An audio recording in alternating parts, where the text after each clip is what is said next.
So is it possible to work while in respiratory school? Is respiratory school that demanding? So what is up, you guys? My name is Austin Marks and welcome back to my YouTube channel. So today I'm going to be talking about how much I worked in respiratory school, how much my classmates worked in respiratory school, and if they even worked at all.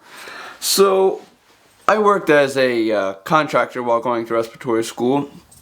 So I would go to work, I'd do plumbing, electrical work, roofing, kind of that line of work.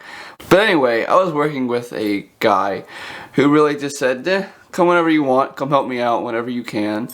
So basically I just worked around my school schedule, and so I definitely had a huge advantage compared to some people, because other jobs, they're not like that. They have certain shifts that you gotta work, and if you don't get out of class in time, you can't make it to the shift, you get fired, and that's that.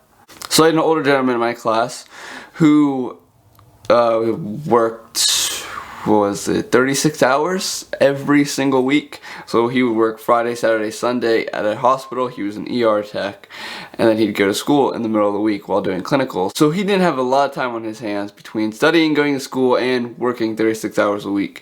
So personally, I'd work anywhere from 10 to 30 hours a week depending on my workload for that week. But he did this every single week. So there were some weeks when we had 2 tests. We had 2 tests and a quiz, or we had a lab clinical, or whatever. He worked a lot, let's just say that, and he made it through. Barely, but he made it through. I had another classmate who would work 24 hours every weekend. She would just work Saturday, Sunday, and she also worked at a hospital. She was a CNA.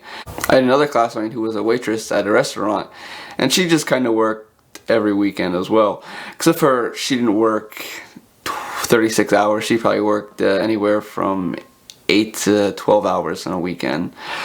But as a waitress, it's a hit or miss. You can make good money or bad money. I mean, it all depends. I had another classmate who didn't have to work at all during clinical, and I mean, that's just the luck of the draw, I guess. That's awesome for her.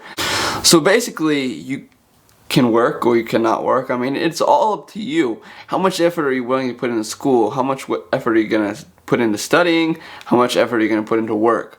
You need to prioritize things, because if you're focused more on work than you are on school, you're most likely going to fail out. That's just it. So you guys can definitely work during respiratory school. Yes, it is demanding sometimes, but you guys can definitely do it. Let me know if you work through respiratory school, if you're planning on working through respiratory school. Just leave in the comments below, and hope you guys enjoyed this video. See you in the next one.